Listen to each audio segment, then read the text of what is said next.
Kakos Industries is ad-free. To help keep it that way, head to kakosindustries.com/Patreon and become a member today.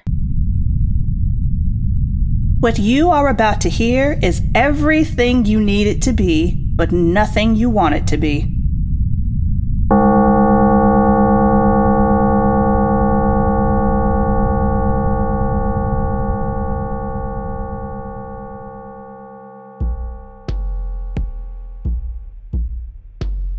Hello and welcome to the Kakos Industries corporate shareholder announcements.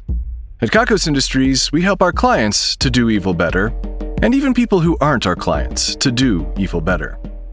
My name is Conrad Miszuk, and I am CEO. Happy New Year's, shareholders. New Year's Day is always just another day, but it is also a reminder to all of us that we are beginning anew and recreating ourselves all of the time. I hope that the new year finds you well and ready to be your evilist. Last time, you may recall that I was able to meet with Tabitha Prime, and she was able to run some tests to determine a few things about me. I can't say I knew exactly what was going to happen there or what tests she was running, but it seems that there have been a number of open questions about me for more than just me here at Kakos Industries. Of course, someone must know the answers. Getting them to tell me will be the trick. Based on the new evidence we have, I've had to shift some of my personal investigations. I will keep you posted as I learn more. Today's broadcast is coming to you from what we're calling a player ukulele. You may have heard of a player piano before, a piano that uses certain methods of programming playback from it, whether that be a computer or a piano roll or whatever else. Well, this is a player ukulele. It is able to use a program to reproduce sounds on its strings. There are a series of computer-actuated picks that pluck the strings in time. Ordinarily, you would use this to play back simple ukulele melodies and things of that nature, but our division of ukes and Melinda's Fine Lalies discovered that when we send this device much more complicated information using math and FM synthesis, we are able to recreate nearly any waveform, albeit with some junk frequencies, usually above the range of human hearing. Were this an analog electronic signal, we would just filter those frequencies out, but seeing as these are physical waves moving through the air, we will simply have to rely on the noise being quiet enough so as not to give you a headache. A little bit of a headache is okay, we are evil after all.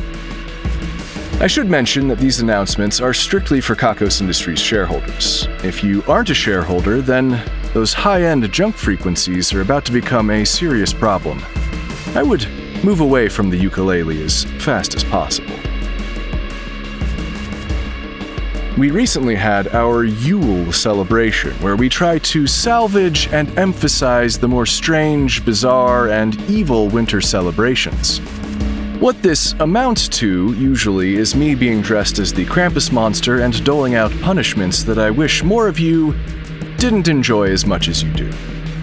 I'm not sure exactly when this became mandatory for the Kakos CEO, but it predates me by some amount of time. On the one hand, I like the one-on-one nature of it. There are some of you that I only keep up with in this way. I get a year's worth of updates within a span of a few thwacks from a bundle of thorny sticks. When I think back on it, those are the moments I treasure the most from this festival.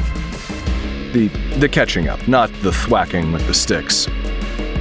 Then there's always food and drink and a party in the snow on the snowy lawn.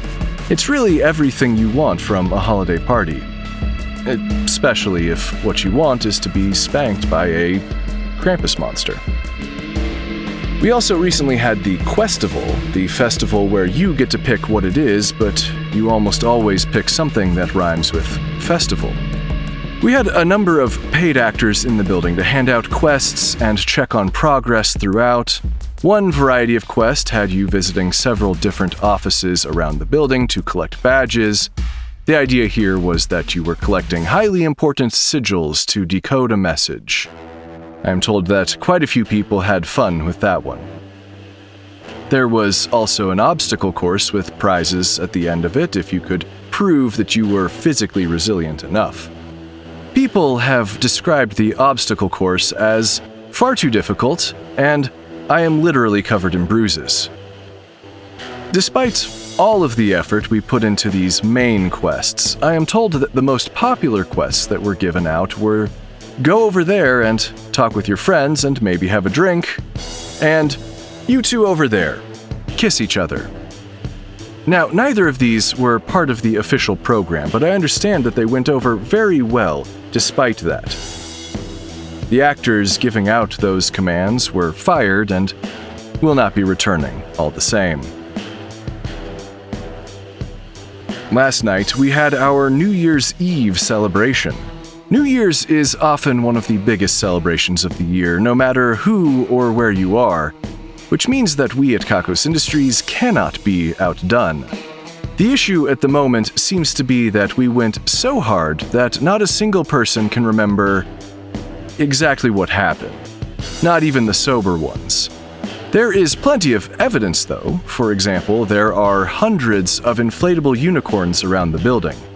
The Division of Dionysia claims that they had nothing to do with that. It's nowhere in their notes. One of the swimming pools is just full of human blood. Liters and liters of human blood. An amount of human blood that we at Kakos Industries are even a little squeamish about. You would need to fill out so much paperwork to get that much human blood, and you'd really have to justify why you needed it. It also appears to be many, many people's blood. I suppose that's obvious based on the volume alone, but even then it seems to be from so many people that we're beginning to wonder if everyone at the party gave at least a few drops. Then there's the scratches. A lot of us seem to have these mysterious scratches on our body. They are in the shape of symbols. We have no idea what those symbols are. We are researching to see if we can figure that out. Also, all of the doors on the ground floor of the building are missing. All of them. The front doors, the back doors, the office doors, the bathroom doors, the stall doors, all missing. There are too many places to hide things here at Kakos Industries for me to ever feel confident that we will figure out what happened to them. That will be for a later CEO. That CEO will likely be doing announcements just like these, but then wondering where the hell all these doors came from in storage 93-C or something like that. I assume that's how things will work. There were also a lot of people who woke up this morning naked in the snow holding hands in a big circle. In between them were more strange symbols carved in the snow.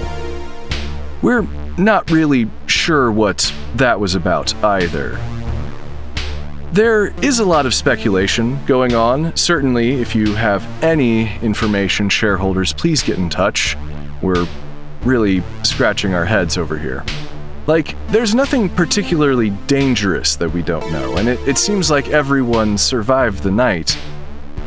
There's just a lot of questions. Coming up, we have the Festival of Darkness. This year, to ensure total darkness, we have developed a completely opaque liquid that we can dip all of you into with only an air tube to supply needed oxygen. You will not be able to see a thing in that liquid, and it is recommended that you keep your eyes closed anyway. The viscosity of the liquid will also make it hard to hear anything, and I am told that we will be able to match your body temperature so well that you may lose track of your own body. This will allow you to explore the darkness, to welcome it in, and to get to know it in brand new ways. Before you ask, there will not be any scary monsters in the liquid. Well, other than all of you. We also have the Festival of Genes coming up. Every year, we use this festival as an opportunity to change the genetic code you were given at birth, or change the genetic code that you were given at the last Festival of Genes. This year, we have a gene construct that the scientists claim will make you more aquatic. I don't have much more information than that, but I know that some of you are on board already. We also have a construct that will make your eyes a lot creepier. I don't know what that means either, but I am looking forward to seeing it all the same. We also have a couple of mystery vials for those of you who are just so tired of yourselves that anything would be a pleasant surprise. It is possible that these constructs have something to do with other projects we have going on around the building. At Kakos Industries, you never have to wait until you're dead to donate your body to science. I've got an update here on what happened last night at the New Year's Eve party. It's not any answers, though. It just says here that they found a bucket of bloody teeth. The bucket has a smiling face painted on it. The face is missing a tooth.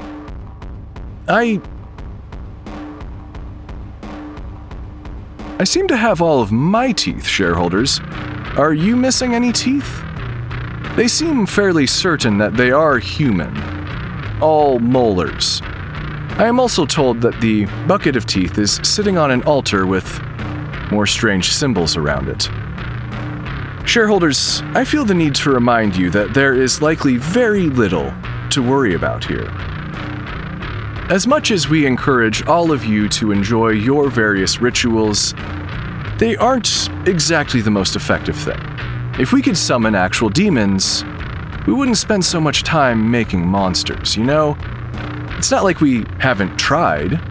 Guides to demon summoning, witch hunting texts, documents from religions from everywhere. We could find them. We tried them. I would hazard to say that we tried them all. I really wish that they did something. It would make the rest of our job much simpler. It is unlikely that anything we did last night resulted in anything occult happening. It's now time for the segment where we answer some of your questions. Today's question is, Hi, I'm planning a trip to visit Kakos Industries. Is there anything I shouldn't miss and anything I should avoid at all costs? So, obviously the answer to the second question is far more things than I can list right now. Just be careful. And also be lucky. You'll need to be lucky, especially if you've never been here before. As for things you shouldn't miss, we do have a lovely hotel currently on floor 37 with all of the luxuries you can imagine, and maybe even a few more. You wouldn't really need to leave the hotel, and that might be the smartest route. You're far less likely to get into trouble that way. We also have the many lawns here at Kakos Industries, most of which are great for a leisurely stroll. Some are great for running through in a panic if you find that you need the added motivation to do your exercise. Others should be avoided entirely, but there's usually a sign, and if there isn't a sign, then there is possibly already a corpse of one kind or another to serve as a similar warning. We do have some entertainment inside the building, including our many employee lounges. They won't look too closely at whether or not you are an employee, and your money spends just the same. A little bit easier in some cases. We also have the basement theater where the smaller productions go on, and the rooftop club, which may or may not be on the roof at any given moment. For larger events, we do have the Kakos Amphitheater lawn, which is mostly amphitheater. There's also the Division of Exhibitionism. They would really love for you to come look at them. You may see some things you didn't want to. Well, that's almost a guarantee, but it's not about you, is it? Oh, and if you're a spy, the nanobots will burrow in through your ear and liquefy your brain. So, don't be a spy. I have news from the Division of Erotic Experiences. Last time, I mentioned that they pretty much unanimously decided that the standard for their Satisficer sex toy that is supposed to be able to please everyone everywhere no matter what they're into should be Xylathi, the Malignatrix, an original character developed by one of the team members for a role play of some sort. I'm still puzzled at how they were able to build consensus around that, but as I mentioned previously, they did all agree, and the character is a perfectly reasonable place to start when designing a sex toy that will meet a lot of different tastes and needs. So now they're trying to make the Satisficer do all of those specific things. For example, Xylathi has arms, legs, and tentacles, as well as a variety of orifices where those limbs intersect. I am unsure just how many limbs there are. The various drawings are inconsistent at best. They also had a moment where they decided that the thing that was most sex would be sex with Xylathi, a creature that doesn't exist. You may recall this is a question they have been trying to answer unsuccessfully for some time. They seem to think they're solving two problems at once here. It seems a little misguided. I would not have thought that the rogue team that ran away, who were bent on making a sex toy that can literally please everyone at once, would have more sensible employees on it than the team that was left behind. The rogue team is still missing, by the way, but there have been rumors of haunting, terrifying sounds of ecstasy coming from various basements around Kakos Industries. The cult of OA, even with their recent leadership shakeup, has been quiet, though there are rumors that they are expecting the second coming. I'll let that sit for a second. I have some somewhat concerning news from our Hell labor camp. That labor camp we built where Hell really should have been. Meredith Gorgoro, the overseer in our Hell labor camp, recently took a greater interest in the new spiritual movement that is starting to develop among the laborers. We're somewhat concerned about this spiritual movement because the Hell labor camp is supposed to be miserable, and being able to find spiritual significance in the work, well, it's not really ideal for us. It should be meaningless and sad and painful. The cruelty is the point. Well, the concerning part of the story is that Meredith has been seemingly joining in with some of the chanting. She isn't mining glowing stones like the others, but she's taking part. She has also stopped responding to my queries, so she isn't telling me anything about the significance of these events.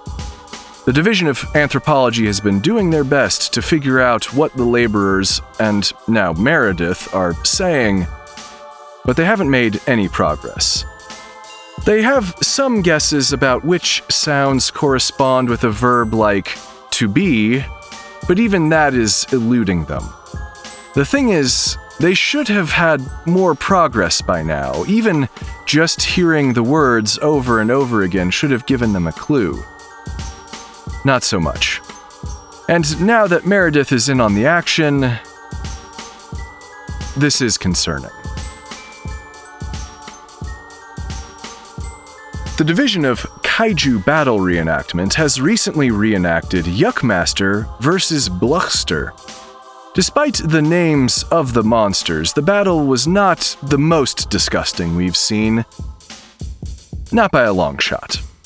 Yuckmaster, as we all know, was a huge green blob with all kinds of weird bits in its bulk that seemed to be organized by a central consciousness, but they also acted independently when necessary. In contrast, Buchstaber was a giant orange blob with organized but also independent bits floating around in it. Both smelled awful. Thankfully, they toned down the worst of the smell and appearance for the reenactment, but they did invent some new and exciting slimes to give the costumes the right appearance. Much like the original fight, the reenactment ended in a draw when a helicopter dropped a ton of wood chips on the monsters.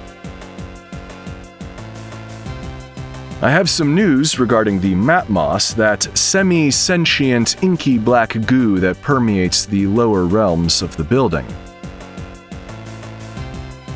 Clarissa and Hedera, my two liaisons to the Matmos, have been complaining to me recently that the wretch is doing something. And whatever that something is something they don't like. The wretch in this case is likely Kimmy being an employee here at Kakos. I assume? It's been a while since she's had a specific job here, but HR really likes her, so I doubt they've stopped the checks.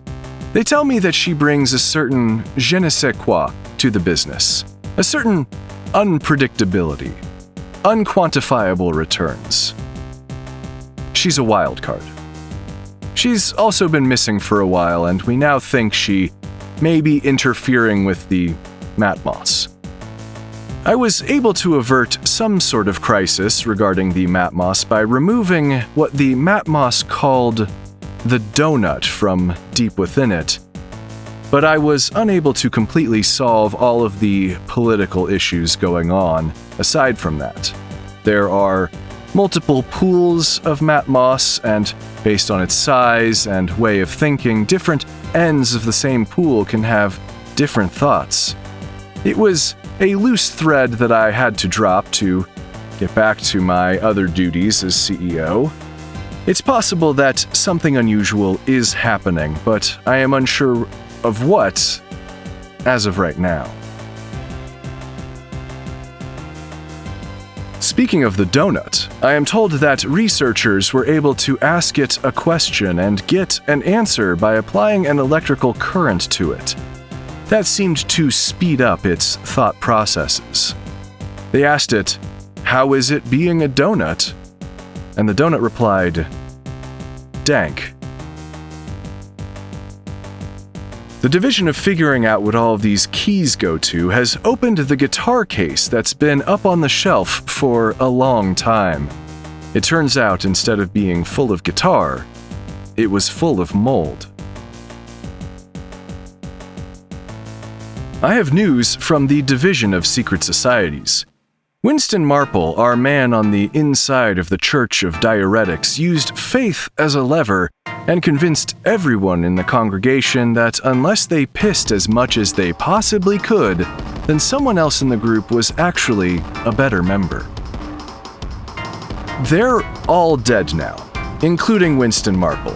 He had a note on his body that said, "This was the only way I could know for sure that I would never piss again.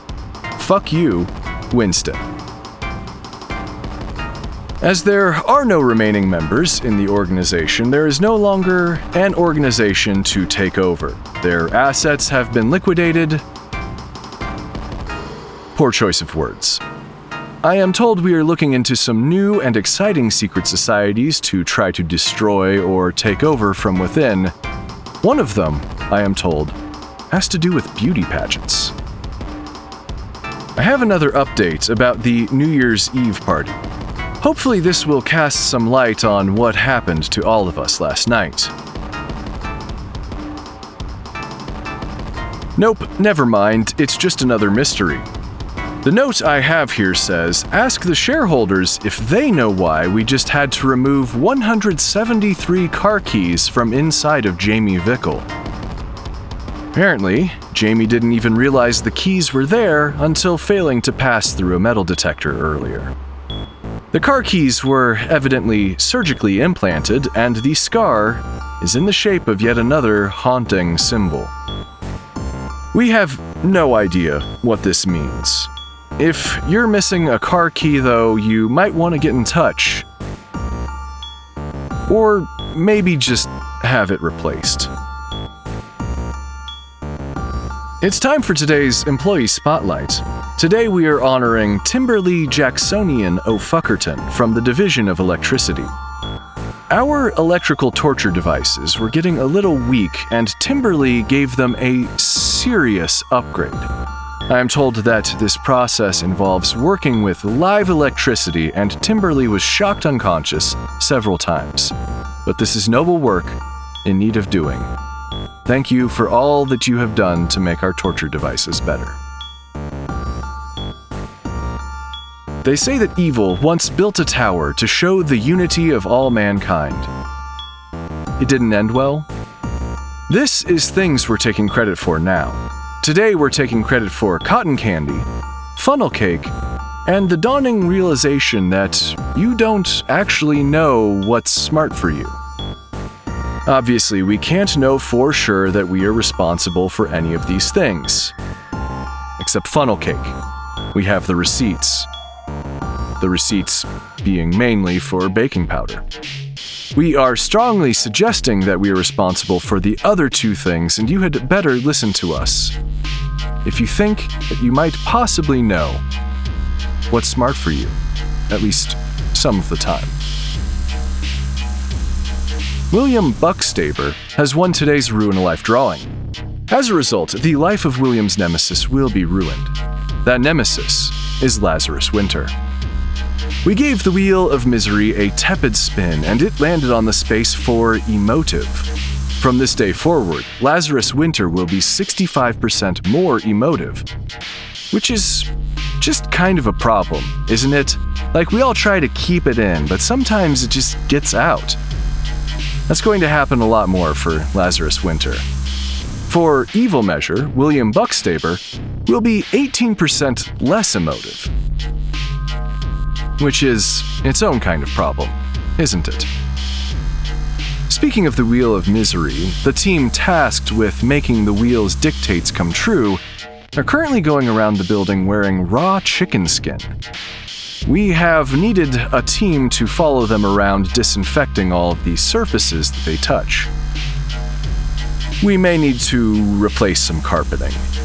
I hope that this particular garment choice will be short-lived. I have an update about New Year's Eve.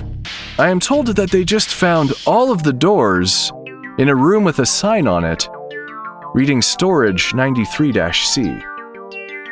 I am told that storage room did not exist 2 days ago. Let's try not to think about that too much, shareholders. Sometimes it's better to appreciate an interesting mystery without needing it completely solved. It's healthier anyway.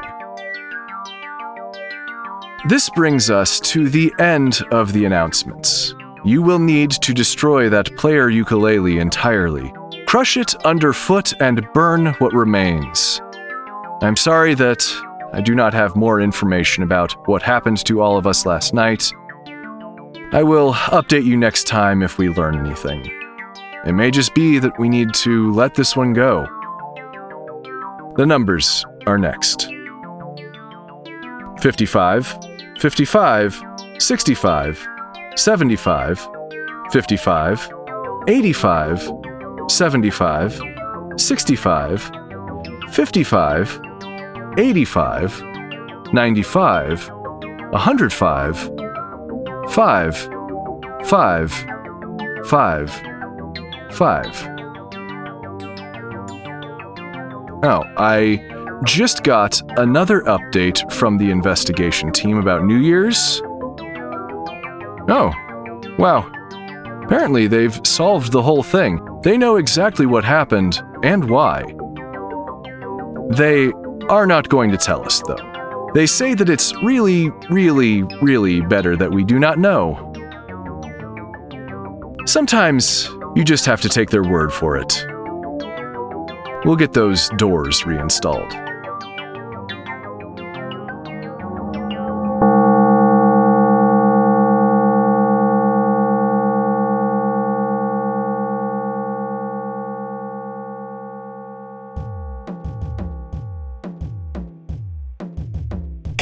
Industries is written and produced by Conrad Miszuk, who is also the voice of Corin Deeth and the composer of the music.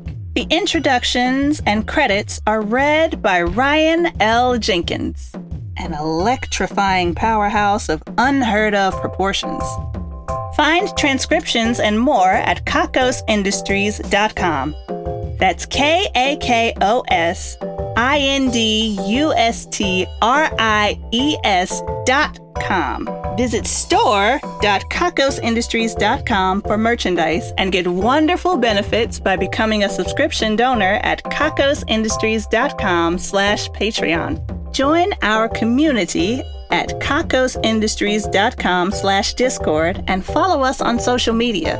Fan art really makes our day. Drop us a line for whatever reason at inquiries@kakosindustries.com. Special thanks to our esteemed shareholders, Christina Kirkland and Brian Slizzard Becker. Also thanks to honored employee Calico, who was exploded, but is recovering nicely. The division of beanies, booties, and construction projects that are probably too large for yarn, directed by Theo Cornett, has switched from Zen spirals to straight lines along the edge of the sandscape.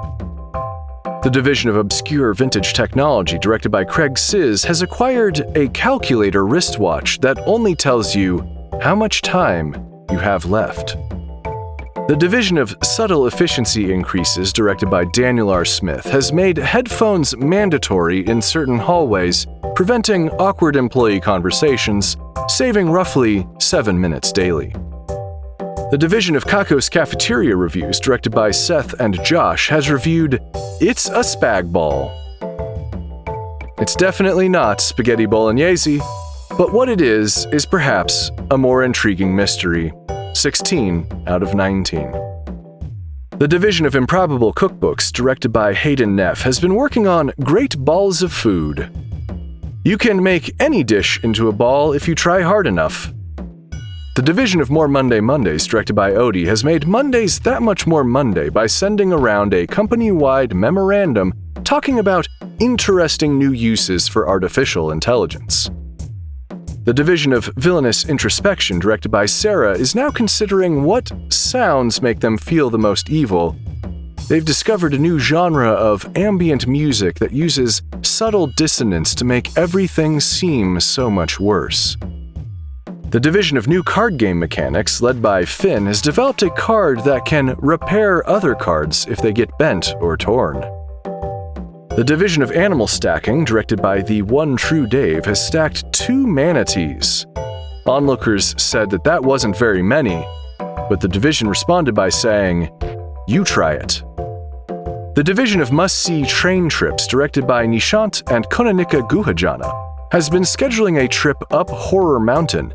It used to be called Normal Mountain until we let all of the horrors loose. The division of Stone Watching, directed by An Angry Moth, has just confirmed for us that, indeed, the stones have not moved. The division of lesser-known napping locations, directed by Sass Master J, has recently taken a nap inside the Tunnel Monster. It's like a monster and a tunnel, and it's warm and cozy in there. It hasn't ever eaten anyone that we know of. Our esteemed shareholders, honored employees, division heads, and other Patreon patrons are the best. If you want a thank you in the credits, your own division, or other great rewards that help to keep this show running, please head to kakosindustries.com/Patreon. That's Patreon, Patreon. Doing evil can take a lot out of you. Go move your body through a nature space.